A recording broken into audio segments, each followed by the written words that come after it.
Hello viewers, 25 வருடத்திற்கு பிறகு வரப்போகின்ற மார்ச் 3ஆம் தேதி கொடூரமான சந்திர கிரகணமானது வரப்போகிறது. கிரகணத்திற்கு பிறகு சிம்மராசி நேயர்களுடைய வாழ்க்கையில இது நிச்சயமாக நடக்காமல் இருக்காது. ஜோதிட ரீதியாக இதெல்லாம் நடந்தே தீரும் என்றும் கணிக்கப்பட்டு இருக்கிறது. அது குறித்து தான் இந்த வீடியோல நம்ம பார்க்க போறோம். சிம்மராசி நேயர்களே, சிம்மராசி மற்றும் சிம்ம லக்னத்துல பிறந்து இருக்கக்கூடியவர்களுக்கு வரப்போகின்ற மார்ச் 3ஆம் தேதிக்கு பிறகு பாத்தீங்கன்னா புதிய ஆடை ஆபரணங்கள் வாங்கக்கூடிய யோகமானது உங்களுக்கு சாதகமாக அமைஞ்சிருக்கு அப்படின்னு சொல்லலாங்க. அதோடு பார்த்தீங்கன்னா நிறைய விருந்து நிகழ்ச்சிகளில் கலந்து கொள்ளக்கூடிய வாய்ப்பானது கிடைக்க போகிறது. விசேஷங்களில் கலந்து கொள்வதால பல நண்பர்களை நீங்கள் சந்திக்கக்கூடிய வாய்ப்புகளுமே உண்டாகுங்க. இதனால் மனம் விட்டு பேசுவீர்கள். இதன் மூலமாக ஒரு பாசிட்டிவிட்டியானது ஏற்படக்கூடும். கணவன் மனைவிக்கு இடையே அன்பும் அந்யோன்யமும் அதிகரிக்க போகிறது. கடந்த காலத்தில் சின்ன சின்ன சண்டைகளும் மனஸ்தாபங்களும் இருந்திருக்குங்க. அது எல்லாமே இனி வரப்போகின்ற நாட்களில் சரியாகக்கூடிய வாய்ப்பானது அமைஞ்சிருக்கு. மேலும் வெளி வட்டாரத்தை பொறுத்த வரைக்கும் மதிப்பும் மரியாதையும் பார்த்தீங்கன்னா அதிகரிக்க போகிறது. ரொம்ப நாட்களாகவே பார்த்தீங்கன்னா உங்களை ஏளனமாக பார்த்தவர்கள் கூட இப்போது உங்களை வியந்து பார்ப்பார்கள். இப்போது உங்களை மதிப்போடு நடத்துவார்கள். அந்த விஷயங்கள் எல்லாமே பார்த்தீங்கன்னா உங்களுக்கு புரியும்படியாகவும் இருக்கக்கூடும் அப்படின்னு சொல்லலாங்க. மேலும் திருமணம், வளைகாப்பு போன்ற சுப நிகழ்ச்சிகள் எல்லாமே நல்லபடியாக நடைபெற்று முடியக்கூடிய அளவுக்கு சூழ்நிலைகளானது திருப்திகரமாக இருக்க போகிறது. ரொம்ப நாட்களாகவே திருமணத்திற்கு முயற்சிகள் செய்து கொண்டு இருக்கோம். ஆனா ஏதாவது ஒரு வகையில அது பிரச்சனையாகவே இருந்துட்டு இருக்கு, தடங்களாகவே இருக்கு அப்படின்னு சொல்லக்கூடியவங்களுக்கு அந்த தடங்கல்கள் எல்லாமே சரியாகி இப்போது திருமணமானது நல்லபடியாக நடந்து முடியக்கூடிய அளவுக்கு சூழ்நிலைகளானது அமைஞ்சிருக்குங்க. உறவினர்களுடைய வருகையால வீட்டில் மகிழ்ச்சியான சூழலானது ஏற்பட போகிறது. அதாவது நீங்க பாத்தீங்கன்னா விருந்து நிகழ்ச்சிகள்ல கலந்து கொள்வீர்கள். உறவினர்களுடைய சந்திப்பு ஏற்படலாம்.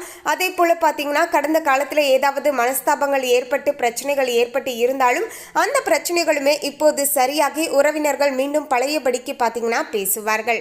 ஸோ அப்படிப்பட்ட உறவினர்களுடைய வருகையுமே உங்களுடைய வீடுகளில் இருக்கக்கூடும். அதனால மனம் விட்டு பேசுவீர்கள், மகிழ்ச்சியான நேரத்தை செலவிடுவீர்கள். மேலும் இருந்தாலுமே பார்த்தீங்கன்னா நீங்கள் கொஞ்சம் அளவோடு நடந்துப்பது நல்லதுங்க. அதாவது திரும்பவும் ஓவரா க்ளோஸ் ஆகிட்டு அதன் பிறகு பிரச்சனைகள் வரும்போது அது மனதளவில் நமக்கு ரொம்பவே சங்கடத்தை ஏற்படுத்தி விட்டுரும் என்பதால இனி வரப்போகின்ற நாட்கள் அவங்க கிட்ட ஓரளவுக்கு பார்த்தீங்கன்னா நீங்கள் டிஸ்டன்ஸோட பேசி பழகுவது நல்லதாக இருக்கக்கூடும். அதாவது தேவையில்லாத விஷயங்களில் நீங்கள் மூக்க நுழைக்க வேண்டாங்க. அதே போல் உங்களுடைய பர்சனல் விஷயங்களையும் அவங்கள பார்த்தீங்கன்னா தலையிட செய்ய வேண்டாங்க. ஸோ அதற்கு தகுந்தாற் போல் கொஞ்சம் நடந்துக்க வேண்டியது உங்களுடைய கையில் தான் இருக்குங்க. அப்போது தான் உங்களுக்கும் அந்த உறவினர்களுக்கும் மீண்டும் எந்தவித மனஸ்தாபங்களும் பிரச்சனைகளும் ஏற்படாமல் பார்த்துக்க முடியுங்க.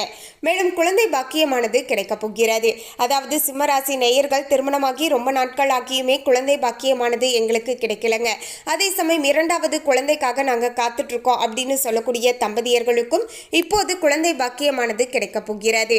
இதன் மூலமாக மகிழ்ச்சியான சூழல்ல இருப்பீங்க. கணவன் மனைவிக்கு இடையே ஏற்பட்டு இருந்த சண்டைகள் எல்லாமே நீங்கி ஒற்றுமையானது அதிகப்படும் அப்படின்னு சொல்லலாங்க. கடந்த காலங்களில் உறவினர்களின் மூலமாகவே உங்களுக்கும் உங்களுடைய பார்ட்னர்களுக்கும் இடையே நிறைய மனஸ்தாபங்களும் பிரச்சனைகளும் வாக்குவாதங்களும் வந்திருக்குங்க. இனி வரப்போகின்ற நாட்களில் இந்த நிலைமைகள் அனைத்துமே பார்த்தீங்கன்னா சரியாக போகிறது. குடும்பத்தில் இருந்து வந்த பிரச்சனைகள் எல்லாமே நீங்க போகிறது. மனம் விட்டு பேசுவீர்கள். அதன் மூலமாக பார்த்தீங்கன்னா இருவருக்கும் இடையே இருக்கக்கூடிய கருத்து வேறுபாடுகளும் கொஞ்சம் நீங்க ஆரம்பிக்குங்க. ஒற்றுமையானது பலப்படும். குடும்பத்தில் மகிழ்ச்சியும் உற்சாகமும் பார்த்தீங்கன்னா என்றென்றைக்குமே நிலைத்து இருக்கும் அப்படின்னு சொல்லலாங்க. மேலும் பிள்ளைகளுடைய பிடிவாத போக்கானது மாறக்கூடும் அப்படின்னு சொல்லலாங்க. சில நேரங்களில் பிள்ளைகள் நீங்கள் சொல்கிறத கேட்காம பிடிவாதத்தோடு நடந்து கொள்வது உங்களுக்கு மனசளவில் பார்த்தீங்கன்னா ரொம்பவே சங்கடத்தை தரும் அப்படின்னு சொல்லலாங்க. என்னடா நம்ம இவ்வளோ சொல்லி புரிய வச்சுட்டோம், அவங்க கேட்கவே மாட்டிக்கிறாங்களே அப்படிங்கிற மாதிரி ரொம்பவே மன வருத்தத்தோடு இருப்பாங்க. ஸோ முடிஞ்ச அளவுக்கு நீங்கள் புரிஞ்சுக்க வேண்டிய விஷயம் என்னென்னா, உங்களுடைய ஏஜ் வேற, உங்களுடைய எக்ஸ்பீரியன்ஸ் வேற, உங்களுடைய குழந்தைகளுடைய ஏஜ் வேற, அவங்க பார்க்கக்கூடிய விஷயங்கள் வேற. அதனால நீங்கள் நான் எப்படி நடந்துக்கணும் அப்படின்னு நினைக்கிறனோ அதே போல என்னுடைய பிள்ளையும் நடந்துக்கணும் அப்படின்னு நீங்கள் எதிர்பார்க்க முடியாது. ஸோ அவங்களுடைய வயசுக்கு ஏற்பதான் அவங்க நடந்துப்பாங்க. அதே சமயம் பார்த்தீங்கன்னா அவங்கள நீங்கள் எதுவும் சொல்லாதீங்க அப்படின்னு சொல்லலைங்க. தினந்தோறும் பார்த்தீங்கன்னா அவங்களுக்கு நல்லது கெட்டது எது அப்படிங்கிறத நம்ம சொல்லிக்கிட்டே இருக்கணும். இது செய், இது செய்யாத அப்படிங்கிற விஷயத்த நம்ம தொடர்ந்து கண்டினியூஸாக சொல்லிக்கிட்டே இருக்கும்போது அவங்களுடைய அவங்களுடைய மனசுலையும் ஆழமாக பார்த்தீங்கன்னா பதிய ஆரம்பிக்கும். ஸோ ஸ்டார்டிங்கே அவங்க சின்னதாக தப்பு பண்ணும்போதே இது தப்பு அப்படிங்கிற விஷயத்த பார்த்தீங்கன்னா கண்டிப்பாக நம்ம அவங்க கிட்ட எடுத்து சொல்லணுங்க. ஆரம்பத்தில் விட்டுட்டு அதன் பிறகு பார்த்தீங்கன்னா அதிகமானதுக்கு அப்புறமேட்டு யோசிச்சு ஒரு பிரயோஜனமும் கிடையாது. ஸோ ஆரம்பத்தில் இருந்தே பார்த்தீங்கன்னா அவங்க கிட்ட இது நல்லது இது கெட்டது அப்படிங்கிற விஷயத்த சொல்லி கொடுத்துட்டே இருங்க. அதே போல் பார்த்தீங்கன்னா குழந்தைகளுடைய பிடிவாதத்திற்கு நாமளும் பார்த்தீங்கன்னா ரொம்பவே இறங்கி போகக்கூடாதுங்க. அதாவது அவங்க கேட்டது எல்லாத்தையுமே நம்ம உடனடியாக வாங்கி தரோம், அவங்க பிடிவாதம் பிடிச்சா அழுந்தா நம்ம உடனே செய்கிறோம் அப்படிங்கிற விஷயம் அவங்களுக்கு தெரிய வருது அப்படின்னா அதையே தான் அவங்க கண்டினியூஸாக பண்ணிகிட்டே இருப்பாங்க.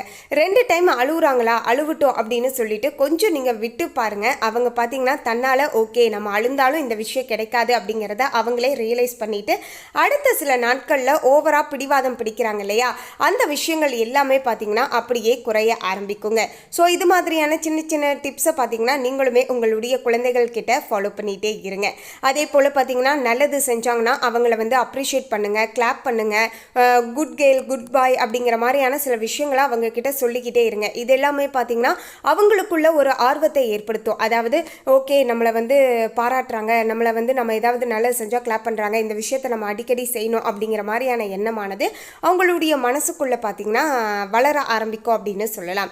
ஸோ இது மாதிரியான சில விஷயங்களை பண்ணுங்கள். அதே சமயம் பார்த்தீங்கன்னா ரொம்பவே ஓவராக ரியாக்ட் ஆகாதீங்க. அதாவது இதுதான் பண்ணணும் அப்படின்னா அதுதான் பண்ணணும் நம்ம குழந்தையும் அப்படின்னு நீங்கள் வந்து ஓவராக அவங்க கிட்ட எக்ஸ்பெக்டேஷன் பண்ணாதீங்க. அவங்க குழந்தைங்க இல்லையா, ஸோ கொஞ்சம் கொஞ்சமாகத்தான் அவங்கள நம்ம வந்து நம்ம வழிக்கு கொண்டுட்டு வர முடியும். ஸோ அதற்காக நீங்கள் ரொம்பவே பார்த்தீங்கன்னா உங்களை நீங்கள் ரொம்பவே வந்து கஷ்டப்படுத்திக்கிட்டு குழந்தைங்களையும் கஷ்டப்படுத்தாதீங்க.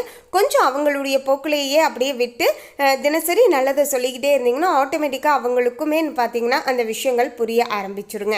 மேலும் பார்த்தீங்கன்னா பிள்ளைகளுடைய பிடிவாத போக்கானது கொஞ்சம் கொஞ்சமாக இது மாதிரியான விஷயங்களை நீங்கள் ட்ரை பண்ணும்போது நிச்சயமாக மாற ஆரம்பிக்கும்.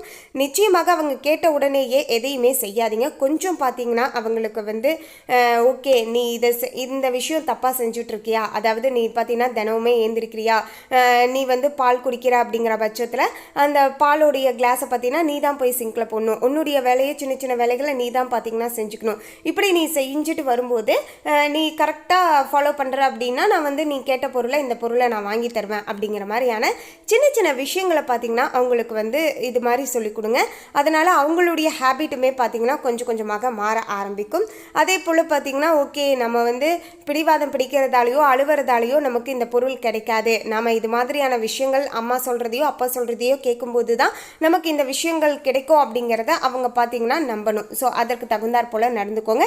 இது மாதிரியான சின்ன சின்ன விஷயங்களை நீங்கள் ஃபாலோ பண்ணி பாருங்கள். நிச்சயமாக பிள்ளைகளுடைய பிடிவாத போக்கானது மாற ஆரம்பிக்கும். மேலும் அவங்களுடைய விருப்பத்தை நிறைவேற்றி மகிழக்கூடிய வாய்ப்பும் ஏற்படும். பிள்ளைகள் அல்லது பெண்ணுடைய திருமணம் தொடர்பான முயற்சிகள் எல்லாத்தையுமே மேற்கொண்டுட்டு வரலாங்க. நல்ல சம்பந்தமானது அமைவதற்கான வாய்ப்புகள் இருக்குது. ரொம்ப நாட்களாகவே வரன் பார்த்துட்டு இருக்கக்கூடியவர்களுக்கு இப்போது நல்ல ஒரு வரனானது அமைய போகிறது. இளைய சகோதரர்கள் கேட்கக்கூடிய உதவியை மகிழ்ச்சியுடன் செய்து தருவீர்கள். முக்கிய முடிவுகளை துணிந்து எடுப்பதுடன் அதனால ஆதாயத்தையும் பெற்றுக்கொள்ளக்கூடிய அளவுக்கு சூழலானது திருப்திகரமாக அமைஞ்சிருக்குங்க. சிலருக்கு பழைய வாகனத்தை மாற்றிவிட்டு புதிய வாகனம் வாங்கக்கூடிய வாய்ப்பானது இருக்குங்க. ரொம்ப நாட்களாகவே செகண்ட் ஹேண்டாக தான் பார்த்தீங்கன்னா நான் பைக் வச்சுட்டு இருக்கேங்க. அதுவுமே ரொம்பவே பார்த்தீங்கன்னா கடந்த சில நாட்களாகவே ஏகப்பட்ட ஃபால்ட் ஆகிட்டே இருக்கு. நான் ஏகப்பட்ட செலவுகளுமே பண்ணிகிட்டே இருக்கேங்க. ஒரு புதிய பைக் வாங்கிட்டா கூட பரவாயில்ல அப்படிங்கிற மாதிரியான நிலைமையிலையும் ஒரு தாட்லையும் இருக்கீங்க. அப்படிங்கிற பட்சத்தில் நிச்சயமாக இனி வரப்போகின்ற நாட்களில் நீங்கள் நல்லபடியாக வண்டி வாகனத்தை வாங்கக்கூடிய யோகமானது இருக்குங்க. அதற்கேற்ப இப்போது நேர காலமுமே சாதகமாக அமைஞ்சிருக்கு. மேலும் எதிர்பாராத சலுகைகளுமே கிடைப்பதற்கான வாய்ப்புகளுமே உண்டுங்க. பதவி உயர்வு மற்றும் விரும்பிய இடத்துக்கு மாறுதல் பெறுவதற்கான முயற்சிகள் மேற்கொள்வது இது மாதிரியான விஷயங்கள் அனைத்திலேயுமே சாதகமான முடிவானது கிடைக்கக்கூடிய அளவுக்கு சூழலானது திருப்திகரமாக அமைஞ்சிருக்குங்க. நிர்வாகத்தினருடைய பாராட்டுகளானது மனதுக்கு பார்த்தீங்கன்னா உங்களுக்கு உற்சாகத்தை கொடுக்கக்கூடிய அளவுக்கு சூழலானது இருக்க போகிறது. தொழில் வியாபாரத்தில் கூடுதலாக உழைக்க வேண்டும். அதற்கேற்ப ஆதாயமும் கிடைக்கக்கூடிய காலகட்டமாக அமைஞ்சிருக்குங்க. பங்குதாரர்களால் வியாபாரத்தில் நல்ல ஒரு லாபமானது கூடுதலாக கிடைக்க போகிறது. வியாபாரத்தை விரிவுபடுத்த வங்கி கடனுதவியானது இப்போது கிடைக்க போகிறது. ரொம்ப நாட்களாகவே பார்த்தீங்கன்னா வியாபாரத்தை அடுத்த கட்டத்திற்கு எடுத்துட்டு போகணும். அதற்காக பார்த்தீங்கன்னா கொஞ்சம் இன்வெஸ்ட்மெண்ட் பண்ண வேண்டிய நிலைமையில இருக்க. இப்போது கையிலையுமே பணம் இல்லை, பேங்க்ல போய் லோன் கேட்கலாம் அப்படின்னு போனாலும் அதுலேயும் ஏதாவது ஒரு சில பிரச்சனைகள் இருக்கு அப்படின்னு சொல்லக்கூடியவங்களுக்கு இப்போது அந்த அந்த பிரச்சனைகள் எல்லாமே கிளியர் ஆக்கி இப்போது பேங்க்ல இருந்து உங்களுக்கு நீங்கள் கேட்ட அமௌண்ட் பார்த்தீங்கன்னா டிரான்சாக்ஷன் ஆக போகுது. நீங்கள் எதிர்பார்த்த முறையில் உங்களுடைய தொழிலையுமே அடுத்த கட்ட முன்னேற்றத்திற்கு நீங்கள் எடுத்துகிட்டு போகலாம். மேலும் சிம்மராசி நேயர்கள் குடும்பத்தை நிர்வகிக்கக்கூடிய பெண்களாக இருப்பின் மகிழ்ச்சி தரக்கூடிய வகையில் மார்ச் 3ஆம் தேதிக்கு பிறகு இந்த மாதம் முழுவதுமே அமைய போகிறது. குடும்ப பொறுப்புகளை நிறைவேற்றுவதில் சிரமம் எதுவும் பெருசாக இருக்காதுங்க. அக்கம் பக்கத்து வீடுகளில் உள்ளவர்கள் ரொம்பவே உங்களுக்கு உதவிகரமாக இருப்பாங்க அப்படின்னு சொல்லலாங்க. அலுவலகத்துக்கு செல்லக்கூடிய பெண்களுக்கு பணிகளில் கூடுதல் கவனமானது தேவைப்படுகின்ற காலகட்டமாகவே அமைஞ்சிருக்குங்க. ஒவ்வொரு விஷயங்களிலும் கவனத்தோடு செயல்பட்டீங்கன்னா பிரச்சனை கிடையாது. அதே சமயம் பார்த்தீங்கன்னா இந்த ஒரு சந்திர கிரகணத்திற்கு பிறகு கிரகணம் முடிஞ்சதுக்கு அப்புறமேட்டு அதாவது மார்ச் 3ஆம் தேதி பிற்பகல் பார்த்தீங்கன்னா சரியாக சொல்லணும்னா 3:19 மணிக்கு ஆரம்பித்து இரவு நேரம் பார்த்தீங்கன்னா 6:47 மணிக்கு இந்த கிரகணமானது முடிவடைய போகிறது.